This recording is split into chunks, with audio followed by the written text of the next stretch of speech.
So thank you all so much for joining today's webinar for a conversation about hate with directors from 4 regional Anti-Defamation League offices. My name is Sherry Rosenberg, and I am the Director of Hate Prevention and Jewish Enrichment for ZBT. I want to thank the Zeta Beta Tau Foundation for their generous support of our anti-hate work and programming. For the last 3 years, ZBT has partnered with the Anti-Defamation League to bring anti-hate programming to as many chapters as possible. When there is no quarantine and we're allowed to travel, I, along with ADL staff, travel to chapters to facilitate words to action workshops that talk about anti-Semitism and how to respond to this form of discrimination. Again, thank you so much to the ZBT Foundation for making all of those programs possible. We are so grateful for your support. Jonathan Levin, ZBT Foundation's Vice President of Development, would like to share some thoughts. Jonathan? Thank you, Sherry. On behalf of the ZBT Foundation, it's our pleasure to support programs like this.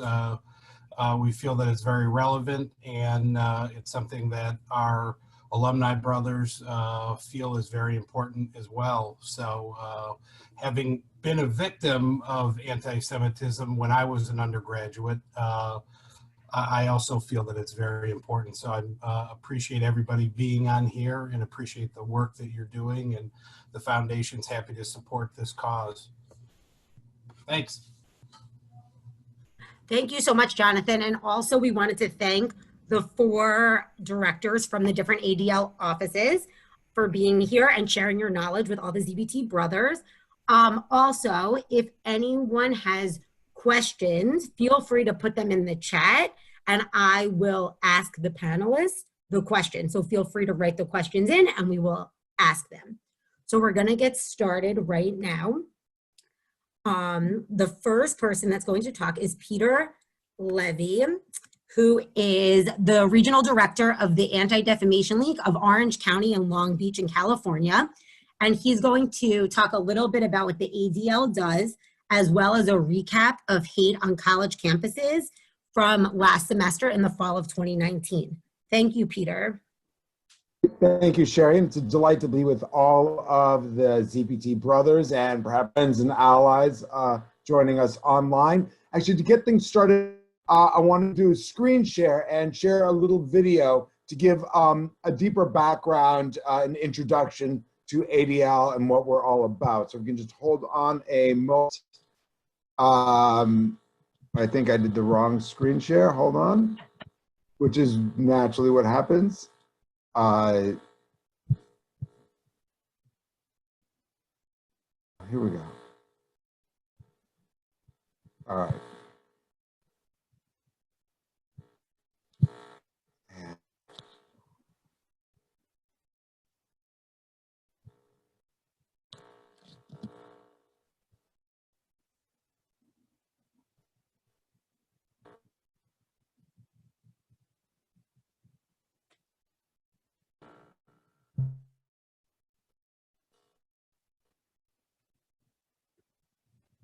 Well, we're great rehearsal.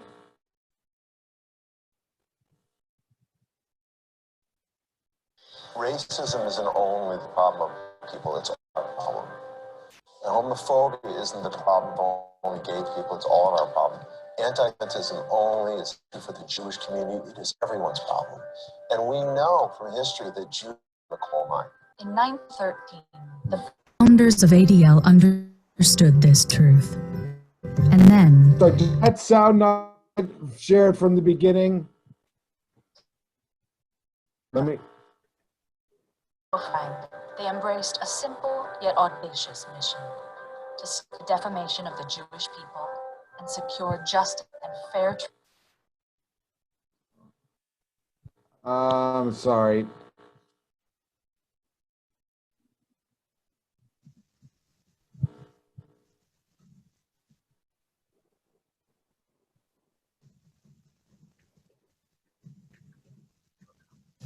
Racism isn't only the problem of black people, it's all our problem. And homophobia isn't the problem of only gay people, it's all of our problem. Anti-Semitism only isn't an issue for the Jewish community, it is everyone's problem. And we know from history that Jews are the canary in the coal mine.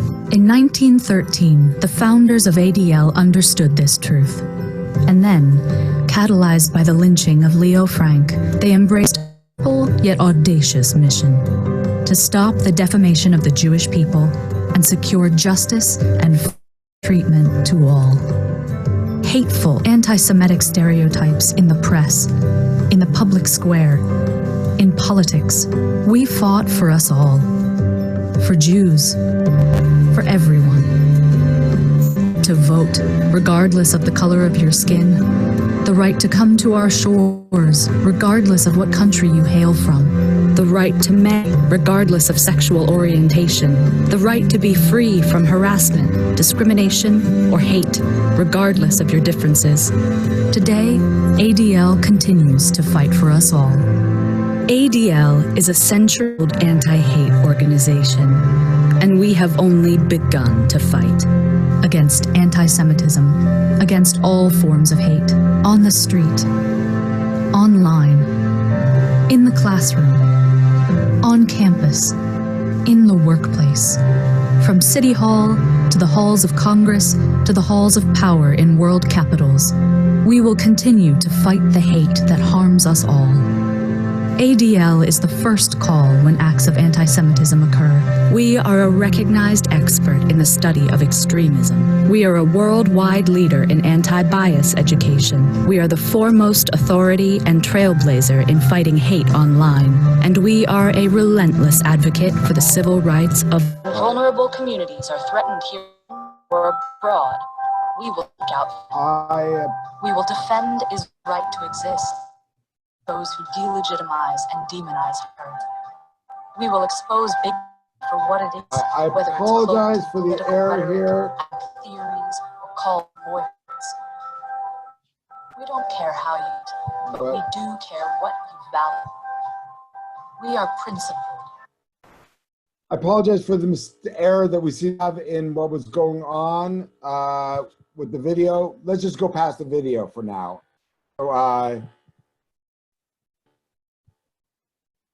So let me share share my past the video here. All right. So we're addressing hate on campus.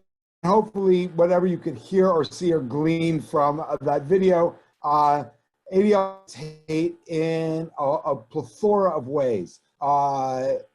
From education to advocacy, we're always on campus is a particular interest to us and to our country, as that's certainly where the leadership is emerging from forward. Let's look at what's happening on our campus recently. I mean, as recently as last week at UMass Amherst on Yom HaShoah, Holocaust Memorial Day, all places, on the Hillel House, which you may have already heard about, which exemplifies a number of things. One, choosing Holocaust Memorial Day. What does this message do with Holocaust Memorial Day?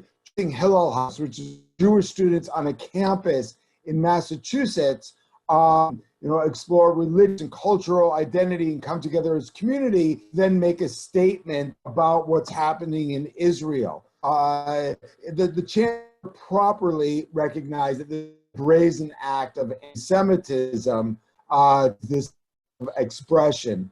But we've seen on campus all of expressions, not just of anti-Semitism, but also hatred. In the fall, Sarsour is just one of a number of spokespeople who come to campuses, and they have a mode that they talk about, particularly when we talk about Israel. A direct quote from her video, with the video of her talk, right? How can you be against white supremacy in America and the idea of being in a state based on race and class, but then you support a state like Israel based on supremacy that's built on the idea that the Jews are supreme to everyone else? It's someone who's not an insider with the Jewish people or Israeli define what Israel is all about and do it in a way that is wrong, grossly misunderstands Israel, and what population is like, and what it's based upon. It gets currency when we have these type of surrogates and these type of spokes there in the community. Right? And this earlier in the year on this. Also, last fall, we had a student from George Washington University wrote an op-ed for the New Times about being a politically progressive person, or a self-proclaimed young gay left-wing Jew, but it's called on to defend colonial apologists. And it's really powerful article, which I suggest you read, but pulling just a couple quotes, but being this progressive activist, it was clear that any Zionism, liberal variant, various policies on Israel's prime minister, Benjamin Netanyahu, and seek a just two-state solution to the Israeli-Palestinian conflict, that's a political non-starter. Right? Even the most progressives, right? It can't even be part of the conversation. Goes on to continue, right? For this group of my school, Zionism is racist. And who dares right exist is undeniably a proponent of race. So it's this oversimplification of Israel, which is a highly nuanced arena, but just to end in that realm that normalizes it, right? Normalizes racism. And that the discourse the author writes, it's now normal for student organizations to freely power and out to white colonialism with little pushback or discussion. And this isn't just at George Washington University. I'm out here in California. I know up and down our California, particularly our university, UC schools, state schools, this becoming much more of a normalized attitude to have, and it generalizes the Jewish community on campus. It's not just anti-Semitism. And here's a chart showing the white supremacist propaganda and how it's increased semester over semester over the past number of years. Because we're actually seeing increased racism from nooses to N-words being etched all over the place, to swastikas, which aren't just neo-Nazi or anti-Semitic, so they've become much more universal symbols of hate across the board, freely show up on all sorts of campuses around the country. There's one of the alt-right neo-Nazi leaders developed what they call Project Siege, right? Quote, it's imperative that we create space for our ideas and diversities across the country. Speaking with students and helping them unpack some of their assumptions, gaining name recognition for our organizations are the way in which we will create the foundation for that space. They are looking for white, disaffected male college campuses that might resonate with their idea. And this is not just anti-Semitism. This is misogyny, anti-women attitudes, anti-immigrant, anti-Muslim, anti-gay, and anti-Semitic, and those conspiracy theories, but at the foundation of that. Just sharing a little I'm going to just focus on where I am, where we have 4 major universities, a bunch of community colleges, just to sort of share. Not unusual. What's happening in Orange County is really typical of happening all over the country.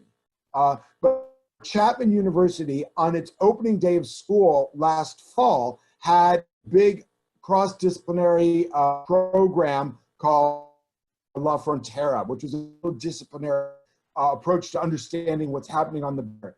And an organization called Patriot Front, an white supremacist, white power movement organization, posted over 150 stickers all over the border posters from all over campus. In fact, students showed up the first day. This is what the student paper was showing.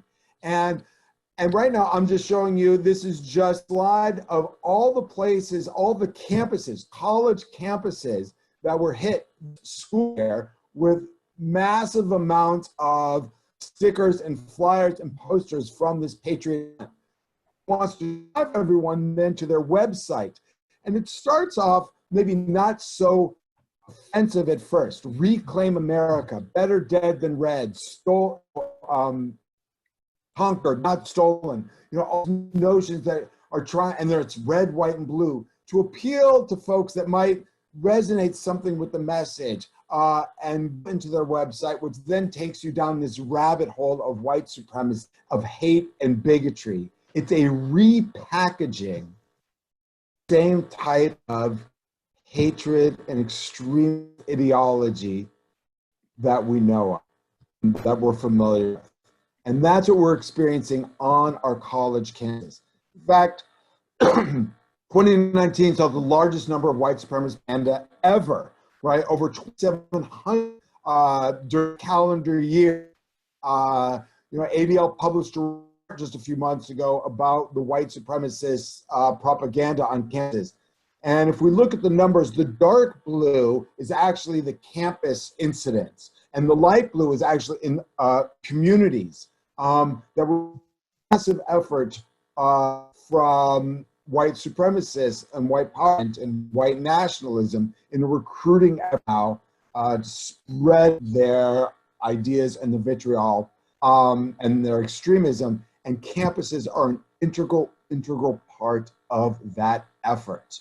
And we're seeing actually all sorts of bigoted incidents on campuses. I also want to share a brief story about happened last fall with a professor. There was a position open at UC Irvine, and there was a professor from another university who came out, made the short list, and was invited out for a campus visit where they gave a public talk, which is part of the application procedure. And this is a professor who is well known for being a spokesperson for SJP, which is Students for Justice in Palestine. ADL is very much aware of this person. In their social media post from a number of years ago, here's a post where this professor asked, who wrote this article about Michel Foucault? And when Gantzer reposted, thanks for the comments, right? I found the piece provoking. This professor liked the piece, but then says, I was disturbed when I learned he was a Zionist, that this person supported that the Jewish people have a right to a country in their historic homeland. Wasn't offended that we have the Jews portrayed as rats in the picture, but portrayed that there's possibly someone that believes that Israel is a legitimate state, which doesn't mean it doesn't fault or problem like every country on this earth, but that has a sense of legitimacy. In another social media post, this professor talked about, and once again, is taking this opportunity for the Jewish people what it's all about, rather than let those of us who are inside. In this social post, Israel, right, is not related to the settler colonial apartheid state of Israel.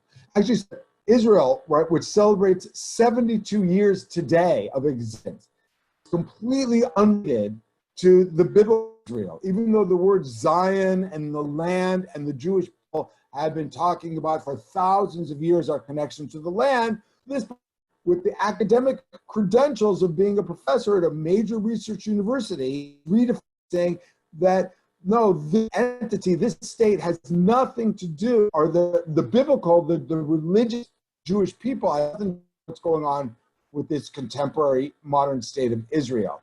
In fact, said that these European colonizers are hijacking the Jewish religion. Another challenge here is understanding that there really is no hijacking. It's a complete misunderstanding about the Jewish people.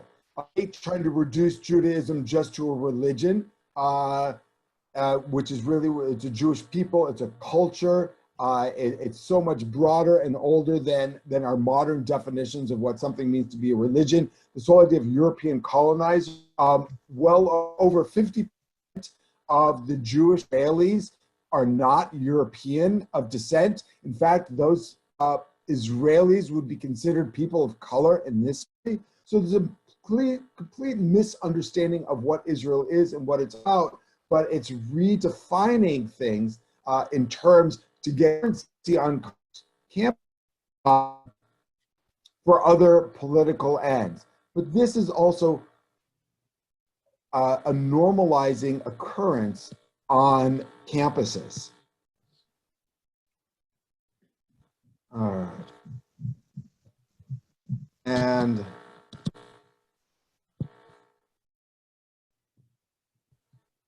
go. Other common currents which you are familiar with are apartheid walls on campuses that sometimes spread lies, sometimes misrepresent truths. They provide opportunity on campuses for often confrontational environments. Or we hear chants like from the river to the sea, Palestine free. You know, someone who hears that might think, oh, free Palestine makes sense, but they miss that doesn't make any room at all for a modern state of Israel. Charge of genocide is also misunderstanding actually what genocide is and what the current policies are in Israel. So these are common occurrences on, more recently when we look at particular issues on campuses. Zoombombing has been since we've come back to school after spring, not going back to school, but doing it virtually. We've seen that forums on campuses, and I share one from UC Irvine here. It was the first sort of public forum, which was on the census, was Zoom bombed until they were able to kick that person off. We see here Yeshiva University was also targeted. So you see things like, racism, KKK, and defamation about the Jews. There was also oral, verbal things came across, very aggressive towards women and misogynistic. So this is what we're seeing on campuses these days. And now I'm going to send it back to Sherry for who can introduce our next presenter. Thank you so much, Peter. And again, if anyone has any questions, feel free to write the questions in the chat that I will ask. Thank you so much, Peter. We really appreciate you sharing your knowledge.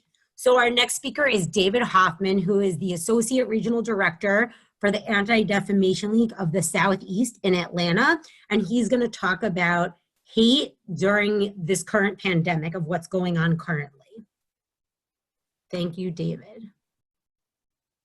Thank you, Sherry. Thank you, ZBT, and thank you to all the participants for joining us tonight. I know it's a weird time and we're all still trying to find our footing, but we're really grateful that you value what we are discussing, because as you can see from what Peter said and what I'm about to share and what my other colleagues will say, just because we're all stuck at home doesn't mean that the hate that we deal with on a daily basis has disappeared. And so I'm going to be spending a few minutes just sharing with you what we are seeing nationwide, in person and virtually, in terms of hate in the times of this pandemic.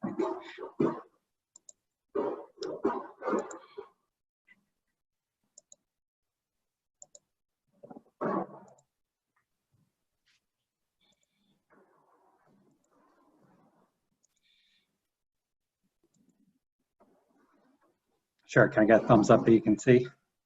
Great. So, before we start, I just want you to think to yourselves, because we can't really communicate in a chat, what sort of discrimination and xenophobia have you seen in the news and on social media during this time? And when we talk about xenophobia, that means fear of other people.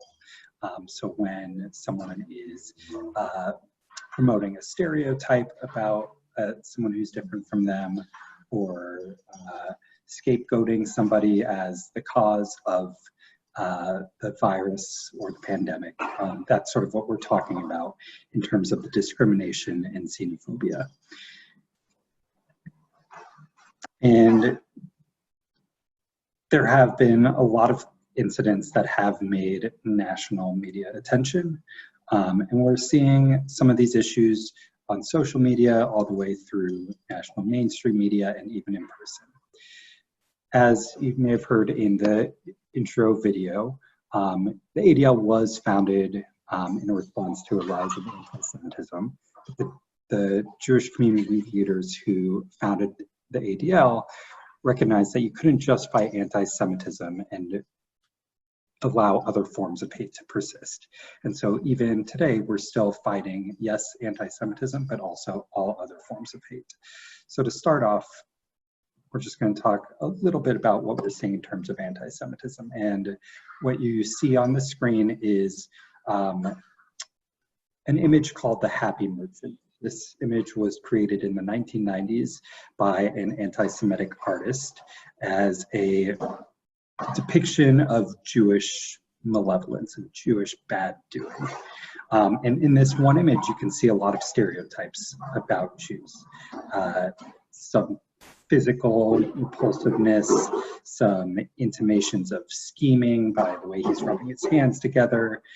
You can imagine a sense of greed coming out of this figure. And this one image has made its way around the world, online and in person, through propaganda, similar to some of what Peter was talking about, as sort of a universal anti-Semitism. And so it might not be surprising to you when we're talking about hate and anti-Semitism in times of this pandemic that this cartoon is also used today. So what you can see here are two memes that we had reported to us online that capitalize on one of the oldest stereotypes about Jewish people, that they have the power to manipulate global events to their benefit. And when it comes to a pandemic like this is not the first time that the Jewish community has been blamed for a pandemic and for illness. Going back to the medieval times, the bubonic plague was traced to Jews through conspiracy theories. So we're just seeing the modern iteration of a trope and of a stereotype that has been going on for literally centuries. So on the left, you can see the coronavirus as a Trojan horse. And you can see in that cartoon, the Happy Merchant plays two roles. First, the Happy Merchant is controlling or in the belly of the coronavirus, seeking global control. And then on top, you can see the Happy Merchant also in the castle as a sort of play to the idea that the Jews have the power in whatever land they live in, regardless of how many Jews there are. And then on the right, you can see the coronavirus literally being depicted as Jewish people, simultaneously implying that Jews are spreading the virus and that they are the virus. Another old stereotype about Jews, and this goes back to the Happy Merchant again, is that they're greedy and scheming and manipulative. And so in these two memes, you can see the people who are spreading them sort of propagating the view that Jews are exploiting the coronavirus for profit. On the left, you can see that stereotype again, wearing a hazmat suit, which is a symbol that has been linked with the coronavirus. And in the text, it's implied that the Happy Merchant not only manufactured the virus, but also has the vaccine already, and that he's exploiting people's fears and controlling the availability of the vaccine for profit at the expense of non-Jews. On the right, and this is sort of a bridge between two forms of hate that we're seeing, again, not just online, but also in person. On the right, there's a stereotypical Asian man coughing on Uncle Sam. And how does Uncle Sam respond? He hands Jewish financiers a check for $1.5 trillion, highlighting the idea that Jews are profiting and they have influence in the government, and also saying in the earlier parts of the cartoon that people of Asian descent are responsible for the spread of this disease. So that leads to another form of hate that we are fighting against. And this one is called Sinophobia. Not xenophobia like I mentioned at the beginning, which is fear of the other, X-E-N-O, but Sinophobia, S-I-N-O, represents a fear of people in the core of its word from China, but we're also attributing it to fear of people of Asian descent, or when we talk about it in our work, Asian Americans and Pacific Islanders. And there have been memes all over social media mocking Chinese people, exaggerating their habits in a way that also blames them for the outbreak. And you can see some of these examples below. And then on another couple examples on the right, you can see a meme that ties the virus to the foods that Chinese people eat, specifically bat soup. This is one of the oldest conspiracies with coronavirus, the idea that the virus was first transmitted by someone eating bat soup. It's false, but again, so much of these conspiracies are false and just an attempt to place blame and scapegoat other people.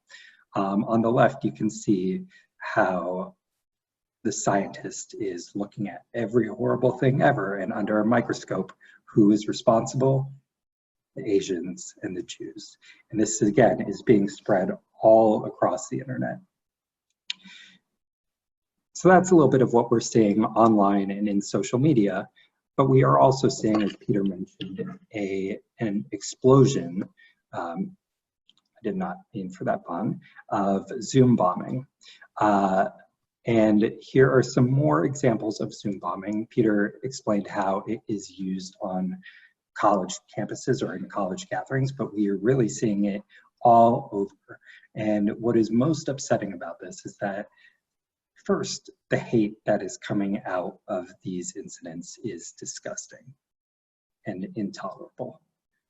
But what's even more disturbing sometimes is in this time when everybody, you, me, my colleagues, when we're all feeling an enhanced level of fear and anxiety, and we're trying to come together through these Zoom gatherings to find a sense of community and belonging and gathering, that these haters are coming in only to disrupt, only to intimidate, only to spread their messages of hate. And what that really shows us at the ADL is that those who hate are going to capitalize on any opportunity they can to spread that hate. Zoom bombing was not something that we'd ever heard of 2 months ago. And now it's something that we're dealing with almost every day. In fact, as we were talking about planning this program, we had to talk about what are the security features to make sure that you get the content that you're looking for, but also are in a place where we are safe. That's the work that ADL does in person all around the world. And unfortunately, it has shifted in this time to the virtual world too. I also want to point out some of the images on this slide are really disturbing. Some of the ones that Peter showed were also equally disturbing. We struggle at ADL with finding that balance between sharing or hiding the specific examples of hate that we see. We also acknowledge that sunlight is the greatest disinfectant. And so even though it may be upsetting, we hope that by showing you these images, you'll recognize how disturbing it is and try to stop it from happening in the first place, however you can. Unfortunately, also in the times of this pandemic, we are seeing some real world impacts as well. We're seeing increased reports of anti-Semitism and xenophobia in the real world, whether it be people being harassed, as these headlines and tweets demonstrate,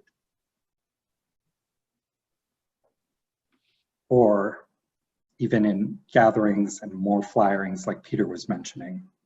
White supremacist groups like the American Identity Movement or others posting propaganda in public spaces, scapegoating immigrants for the spread of the coronavirus. And now we're seeing not just attacks against Jews, not just attacks against people of Asian descent, not just attacks on peaceful gatherings, but also attacks on immigrants. And these stories and events sort of highlight the importance for us of combating and rooting out all forms of hate wherever they are found, because the effects of these messages don't stop when you step away from a computer or put your phone down. And we're seeing it even more just in the past couple of weeks with all these rallies that are happening around the country to open up states. And a couple examples that we have recorded just in the past couple of weeks were at 2 state capitals.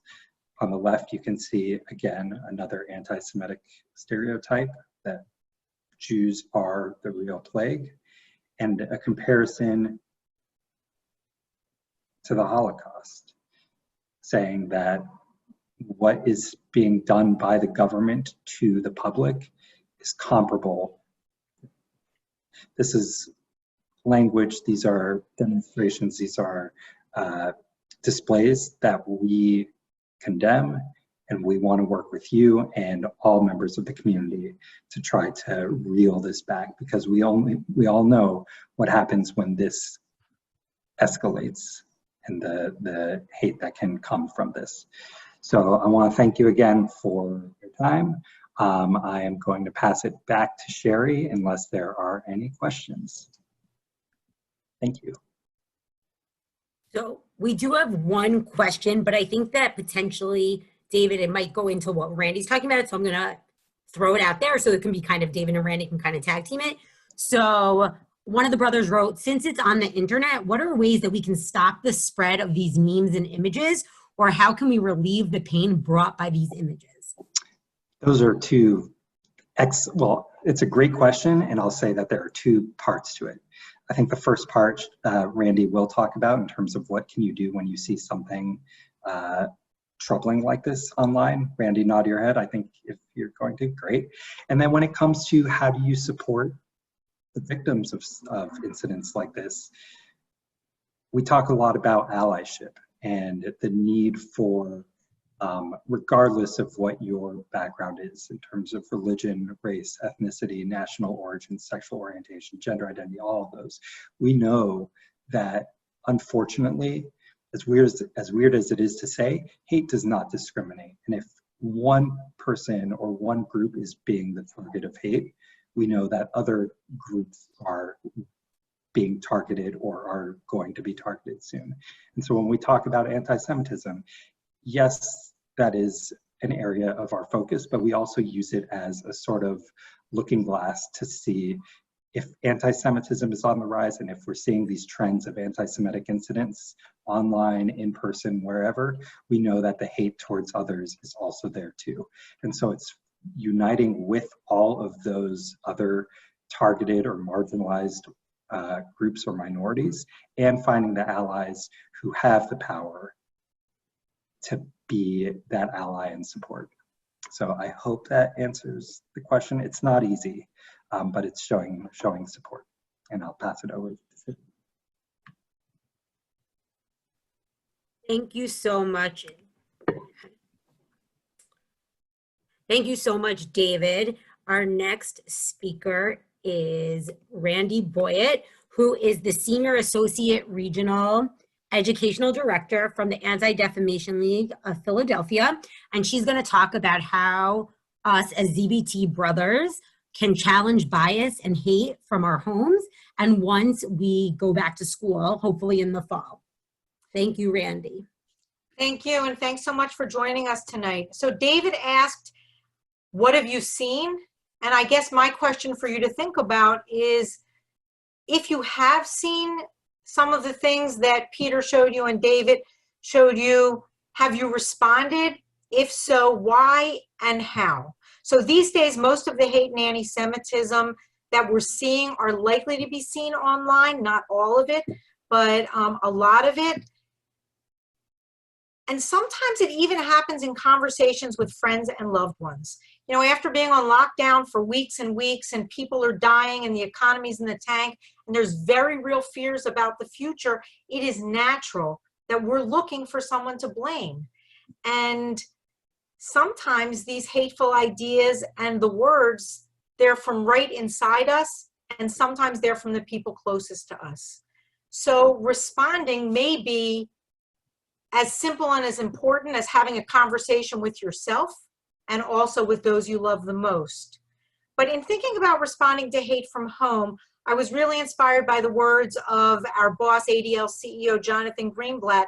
In a recent op-ed on a very different subject, he wrote, "Define your principles and let them guide you." And I think when we think about responding, whether to respond, how to respond, to me, this question of what are my principles, what are your principles as ZBT brothers, and how do your principles guide you in choosing to respond? And then if you choose, what do you need to respond well? And that's what I want to talk about. For me as an education director, the first step is always education.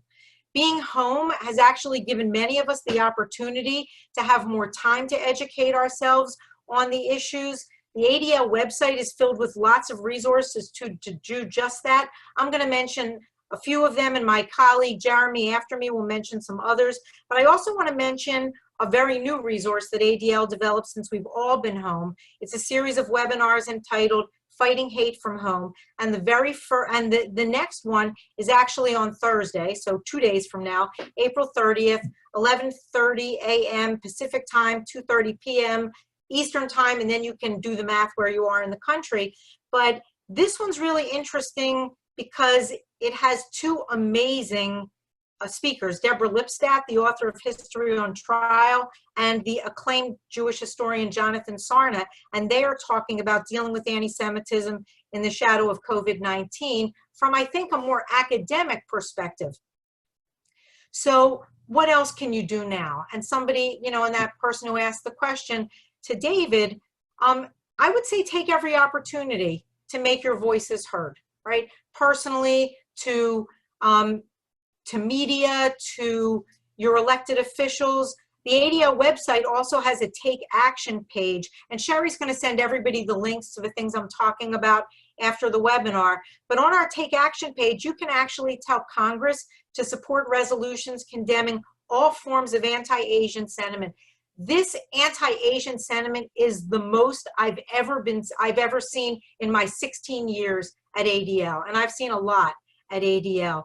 But so that's one thing that you can advocate for, but also with this incredible rise in anti-Semitism, when we saw it way before COVID, we're living in a time, I think, sort of that post-Charlottesville, where our phones at ADL ring off the hook with anti-Semitic incidents on campus, off campus, in our communities. There's another, we're asking our representatives to pass the Never Again Education Act to bring comprehensive Holocaust education to schools, because we know that Holocaust education done well can really help in the fight against anti-Semitism and all forms of hate. On or off campus, ADL believes that it is the importance to speak out around anti-Semitism or anything hateful. Don't be afraid to name it. It's important to challenge it in the moment when it's safe to do and in a safe way. If you hear an elected official or a political candidate promote anti-Semitism or some kind of hateful rhetoric, call them out on it, regardless of how you affiliate, regardless on how you vote. Leaders need to be held to the very highest standards. We also think that it's important, and this is where education is key as well, is to use facts. When you're calling this stuff out, hyperbole and passion, that's all great, but it isn't going to be convincing. So find the facts and use them, particularly if you're talking to folks on social media, or if you're writing op-eds, or if you're writing letters to the editor. Find information, share information that's evidence-based. The other thing that's really important, you know, we have, ADL creates audits of anti-Semitic incidents, and what we know is that anti-Semitism and all forms of hate are underreported. When people report things, we really get a sense of how much is out there, and that can then be very convincing for other people to take action. Once you're back on campus, I want to talk about two resources that Sherry will send you afterwards to sort of help you. And I think it's worth looking at now before you get back in campus to do some planning for when you will get back on campus. And I believe that we will, hopefully, I don't know, by the fall. But two resources. One is called Think, Plan, Act, and the other is called Hate Uncycled, and they're both on the ADL website. Think, Plan, Act, that resource was specific to anti-Semitism and anti-Israel bias, and it actually also begins with this idea of self-education. It's really important to recognize what anti-Semitism is, what anti-Israel bias is, how to differentiate legitimate criticism of the policies of the state of Israel, because hello, that's what Israelis do, is criticize the policies of their own country. But what's legitimate criticism and what is extreme anti-Israel bias that often crosses the line and slides right into anti-Semitism?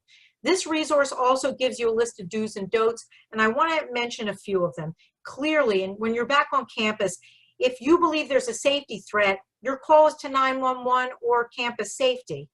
Document any incidents you see and ask campus police to come and take an incident report. You also want campus security to determine, even if the action isn't a crime, it's still a bias incident. And if you report it as such, the campus needs to do something, right? We think it's also important to build allies and to build empathy. And one of the ways to do that is to talk about the ways that anti-Semitic incidents or hate incidents makes you feel as a person, right? If it makes you feel unsafe or if it makes you feel angry, share those feelings productively with your fellow students. You can turn hate incidents into teachable moments. You can create programming and collective messages that challenge all forms of bigotry. You also want your campus administration to make a statement. Recently at Drexel University, before we all got slowed down, Drexel University in Philly, there was a hate incident, an anti-Semitic incident, and the university president, John Fry, stepped up and he sent a communication to all the students. If your school administrators don't do that, find a group of like-minded students and faculty members and go together to campus administration and ask them to make that statement.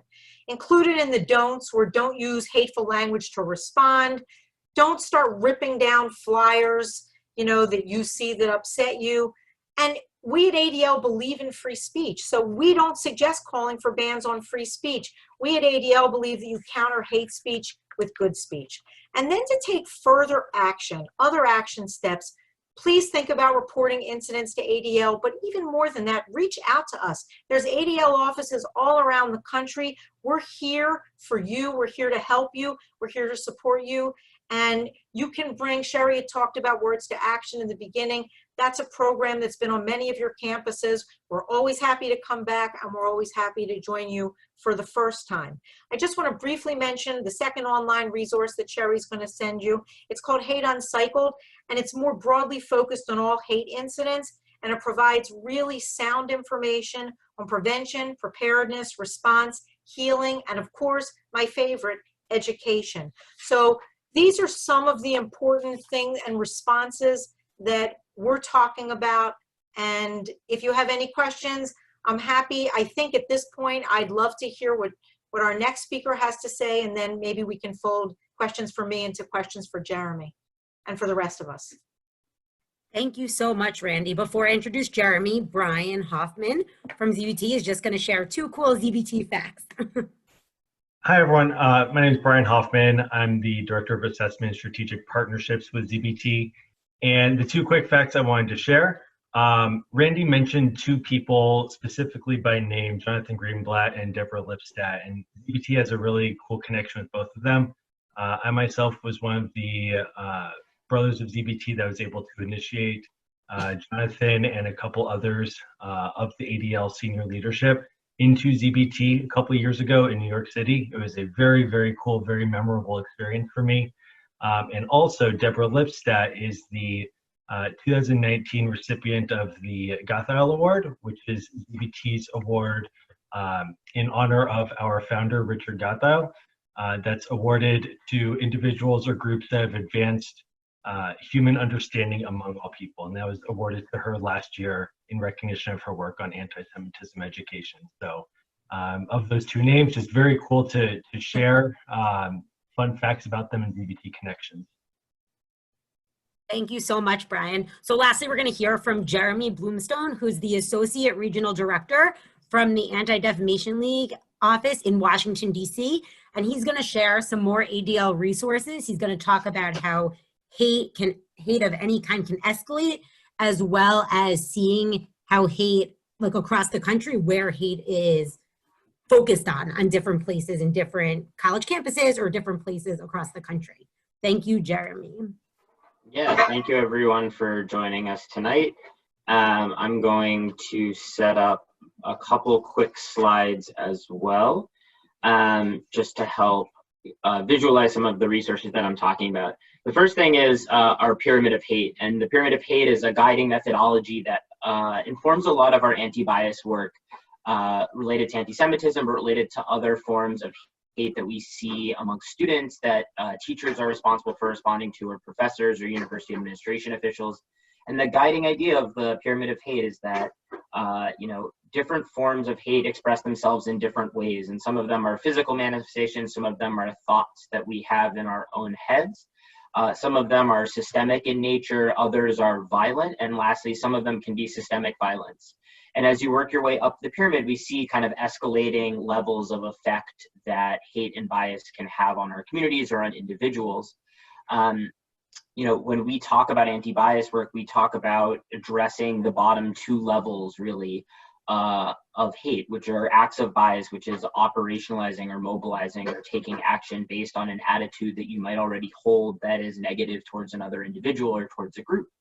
And this is a framework that we use, it seems to imply, or could imply, that like a simple biased attitude is eventually going to lead to genocide, and that's not what it's meant to explain, but it's meant to highlight that genocide or systemic violence or systems of oppression don't just emerge out of nowhere. They start as individual attitudes that we each hold.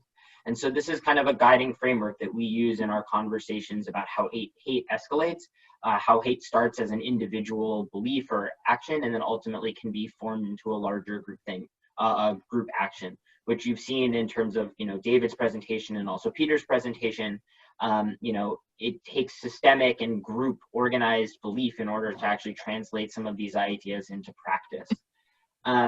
As David Hoffman brought up, we see a lot of tropes around anti-Semitic beliefs, and we increasingly see older ideas reimagining themselves for our contemporary world.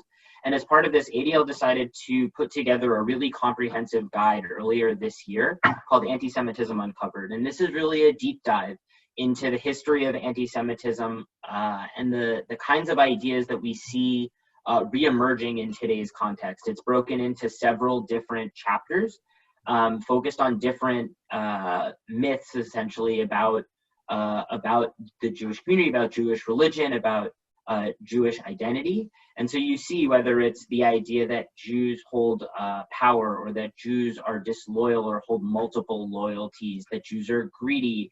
There are religious undertones through ideas that date back to the idea that Jews killed Christ, and other examples as relating to Zionism or relating to the blood libel.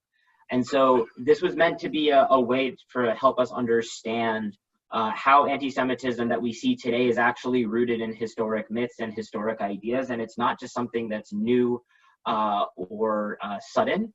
And so I do think this is a really unique resource that if you're interested in learning more about anti-Semitism and learning how contemporary manifestations of anti-Semitism are rooted in historic ideas, this is a tremendous resource for you to use.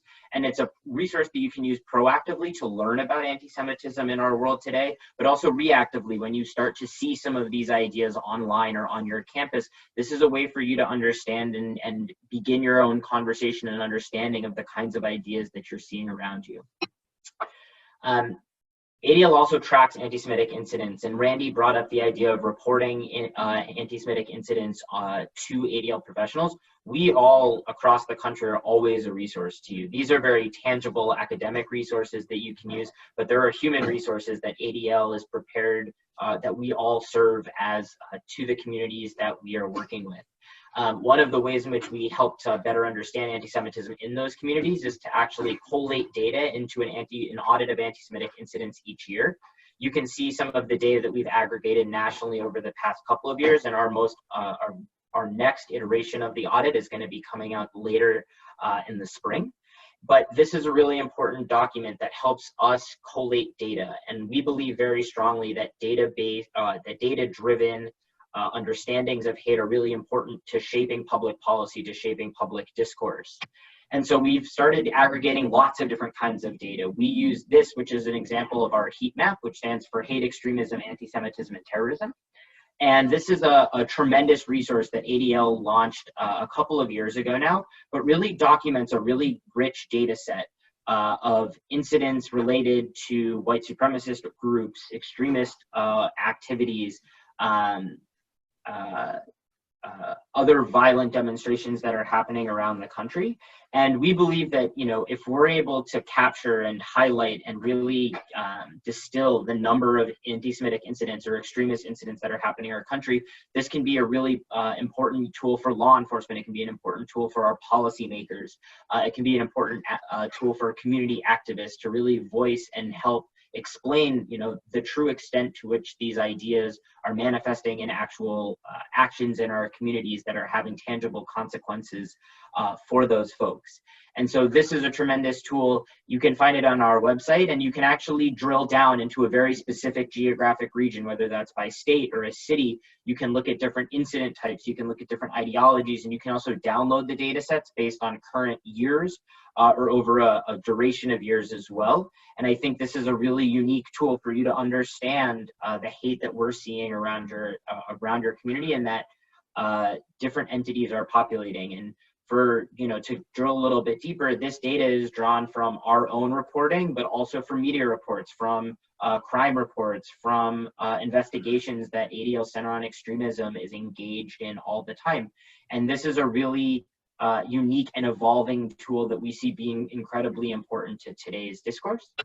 And that brings me to the last point, which is that, you know, we have ADL offices around the country. Peter is in California, Randy's in Philadelphia, I'm in DC, David is normally in Atlanta, but currently quarantining in Detroit. And between all of us, we're working with those communities very directly. But we also have a Center on Extremism that's centrally located within our national organization in New York, which also has different investigators around the country, but they're constantly aggregating data and analyzing trends and publishing research that is meant to highlight the different trends that we're seeing in hate around the country. And just here you see a smattering of different publications we've put out, whether that's looking at the face of American white supremacy, but also looking at how white supremacy is extending beyond our borders and actually uniting across international boundaries. We have the audit, which is another, which I just discussed, but also kind of cutting edge examples where we're talking about the intersection of white supremacy and misogyny, which Peter talked about is one of a growing trend that we're really concerned about, which is this infusion of anti-women and misogynistic beliefs into a broader idea about white supremacy. We have information about the anti-immigrant movement in the United States, which is, you know, an institution in and of itself that has operational think tanks and organizations with millions of followers who are peddling an anti-immigrant narrative in our country. We have, you know, we're also looking right now at kind of to the question that was asked earlier in the call, what does hate online really look like? What is the actual scope and scale of that? It's a really difficult question. It's a really hard task to fully embrace, but we're trying really hard. And we put out a report in 2018 documenting the scope of anti-Semitism on Twitter, just specifically using tons and tons of metadata that we gathered from that particular social network. And so we're constantly looking at new ways to understand hate in our country, hate in our world. We're looking at new ways to document and really use data to help explain the phenomena we're seeing. And a big part of that is, you know, ultimately comes back to folks on the ground, folks in communities reporting that information to ADL and being a partner for actually sharing this information in response to incidents, and helping people understand that the hate that they're seeing in their community isn't unique to theirs, or doesn't have to be unique to theirs, and that we can all come together. And using data, using narrative, using research, we can actually really start to push back against the hate that we're seeing in our society. Thank you so much. Thank you so much, Jeremy. If anyone has any questions, feel free to put them in the chat box now. I know that was a lot of information. We know that Jeremy, Peter, Randy, and David have so much knowledge to share with all of us. Before we end the call, I just wanted to thank all 4 of our speakers to share that, shared everything with the ZBT brothers. I think it was really important for us all to learn from you. And then again, just to remind all of the ZBT brothers that all of us have that social responsibility, right? Social responsibility is a big part of being a ZBT. We need to stand up to hate. We have to stand up to discrimination, regardless if we're Jewish or not, or depending on where we are and what our identity is. We all have a social responsibility to stand up and to make the world a better place. You know, our ZBT's tagline is hate against one is hate against all. So regardless of what identity you are, if someone doesn't like you for one of your identities, they might not like someone else. So I think that's all of us, for us all to really stand up and be better men and be better ZBTs and be able to really take a stand against hate. And again, I just wanted to thank the ZBT Foundation for sponsoring all of our anti-hate programming. We're so like appreciative of all of the generous support you give us to be able to bring words to action, like everyone was talking about, to 20 college campuses annually. We definitely appreciate that. And I appreciate all of you being on the call. I think it's a really important topic, especially now what's going on. And again, if anyone has any questions for anyone that was speaking, you can reach out to me. I can follow up with our speakers. And I think it's really important. Oh, we have, we have one more question that I can read out loud. So our campus doesn't really have connection to the Jewish community. Out of 1,000 students, there are about 3 or 4 that are openly Jewish, one being one of our brothers. We would like to bring some more awareness about anti-Semitism to our campus, seeing as we are the only student organization that has a Jewish connection. Any suggestions on programs or events that we can start with, either virtually or physically? This was from a chapter brother that actually goes to Monmouth College outside of Chicago, and we did words to action with that chapter in November. So if anyone from the ADL wants to add anything in addition to words to action, feel free.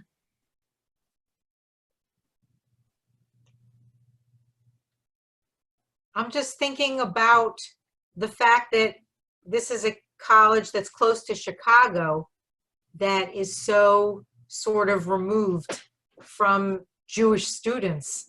So it's about 2.5 hours outside of Chicago, not right close to Chicago, about 2.5 hours outside of Chicago. Okay, that yeah, that not right in Chicago, like about 2.5 hours outside of Chicago.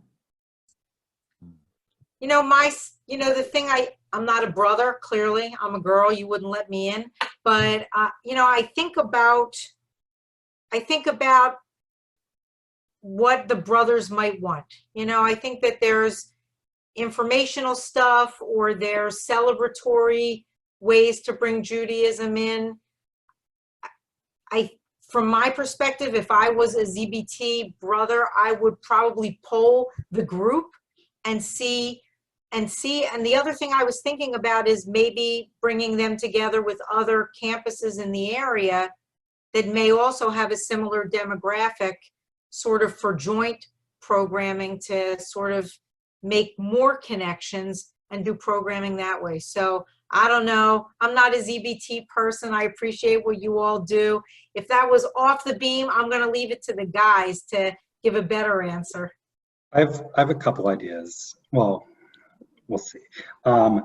One, we are in the process of updating our campus resources about anti-Semitism, specifically how to respond to anti-Semitism on campus, and defining and understanding anti-Semitism versus anti-Zionism, which we talked about briefly, and some updated activities for Words to Action specifically for college students. So all that is in the pipeline. We're aware that this is an issue that both Jewish and non-Jewish community members want.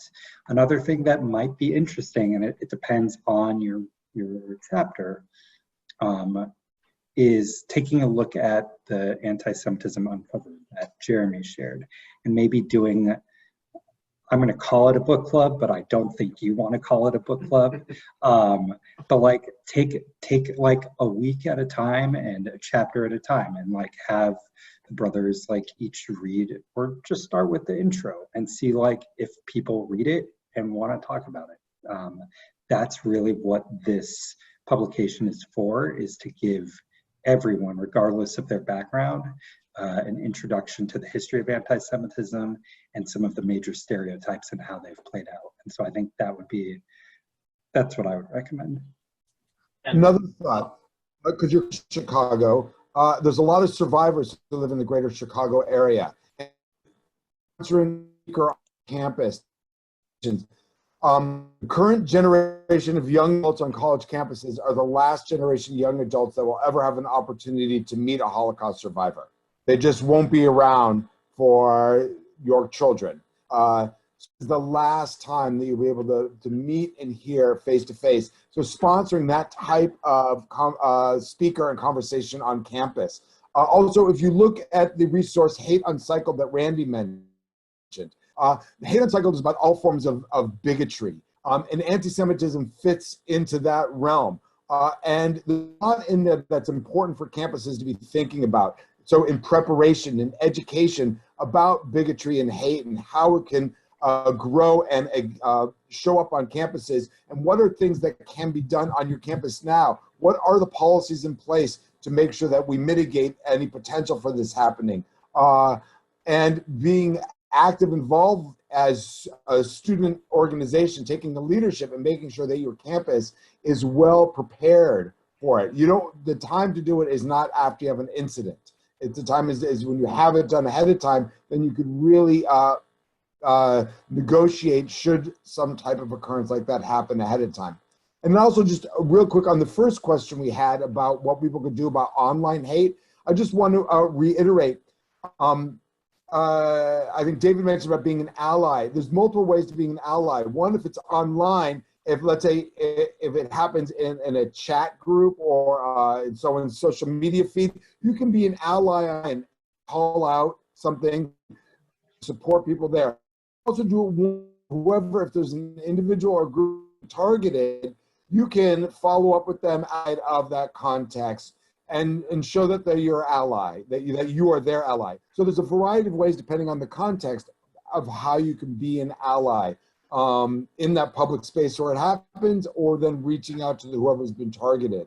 And also, I just want to mention, in addition to reporting to ADL, because data creates, helps us drive policy, it's very important to report this to the social media platforms, whether or not it's Instagram or Twitter or Zoom or Google or YouTube.